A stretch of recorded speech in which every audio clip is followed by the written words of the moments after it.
One of the issues with playing three at the back is if your wing backs are pushed forward, a big boot down the channel can cause big problems. We saw that last season.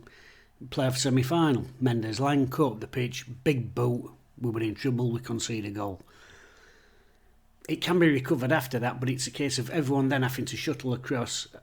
First man goes across, leaves his man, next man has to come across to take his man, next man has to come to... And it's a chain reaction, which half a second have been turned off and you're out of game and you're dead embedded. So a big boot into channel, I direct fair. As I said, your nearest side centre half shuffles across. But you can't always shuffle across, can he? And we saw this with one of the goals yesterday.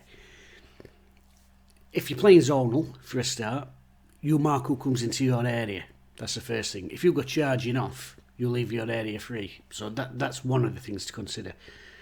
I couldn't say if we were playing zonal or not yesterday, but nevertheless, if you're playing zonal, you deal with who comes into your area. So if you go hurtling out and somebody comes in your space, you're going to get the blame for that. So you can shuttle across there, but if you shuttle across there, everybody else has got to be following you across. That's the first thing to consider. The second thing to consider, and this is what I want to talk about, is we didn't have a defensive midfield player yesterday. Luongo used to do this all the time. It wasn't just a case of him sat in front of the back three, and a lot of people have said, if you've got three centre-backs, why do you need somebody sat in front of him? Well, because if one of them does go out to cover a full-back, then he can drop in and he makes part of the three. The other thing is, he can shuttle straight across to the man, so you can keep your three in the middle dealing with the people that come into their zones. I've just done a quick example. Just for an example, you're playing a team that's 4-2-3-1.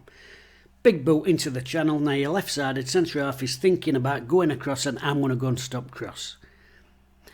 But if they've got a deep line forward or attacking midfield player, number 10, whatever you want to call it, and he starts making a little crafty run onto the near side, can you leave him then? We saw it actually the England women's game last night. Fantastic example when they scored their goal. Their attacking midfielder just drifted into that little space that been left by the centre half. So if you go and he drifts in there, you're gonna get blamed. So you stay with your man.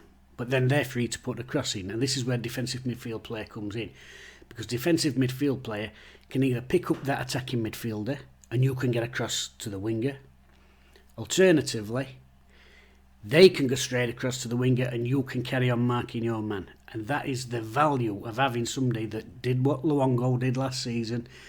He'd sit in front of the three and he would shuttle out behind the fullback wherever he could. And he did that loads of times. So what do you do? Hekwe yesterday, there were one of the goals yesterday.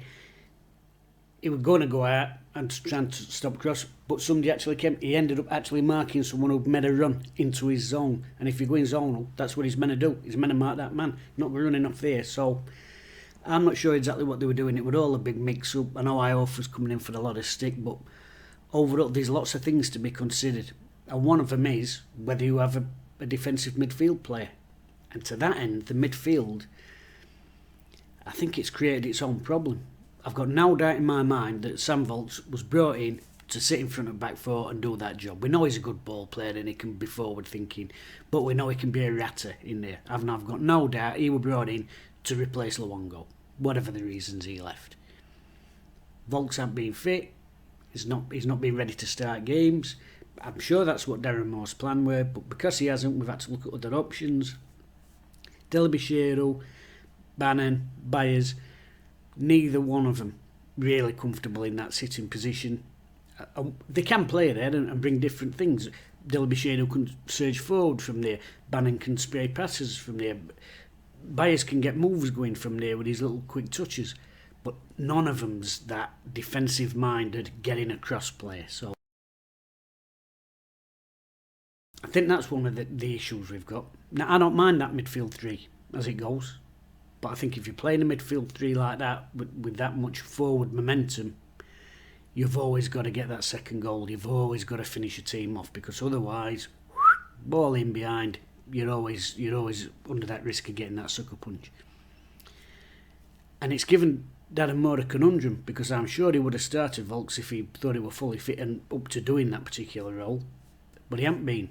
Delibashiru's come in, and I'm sure if he were playing averagely, him or Adeniran, it would have been in for one and then we're putting the experienced bloke in. But he hadn't, has he?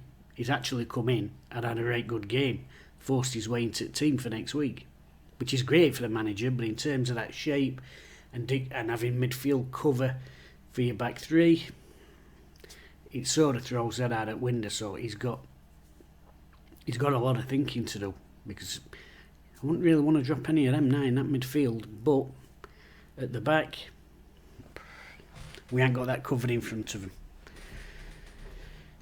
Mind you, the goals anyway, that's a different matter. I'll come on to that in main review, but I just wanted to show the value of a defensive midfield player and how it made a difference to how we performed defensively over the weekend as a team as a whole. Got one back, Windass his furthest man back, tracking somebody back to byline. Stuff definitely needs ironing out, but there's a lot of little things to look at and pick out, and there's a lot for manager and Jamie Smith in this team to think about. I mean, it works out well in one way, because Delibashiru, you know, we've turned down a bid from Blackpool, Norwich are apparently sniffing, and you're wanting a lad to sign a new contract. Why am I going to sign a new contract, boss? You've just signed 2 more players in my position and I already weren't getting a game. You know what I mean? It's hard to get a player to sign under them circumstances. So, in a way, brilliant for Wednesday that he's come in and done so well. Because more likely to get a player to sign a deal if he's playing every week, scoring goals in front of 20,000 people. It's bound to be in a happier place and think, yeah, I do want to sign on. To that end, it's worked out really well. But in terms of the overall balance of the team,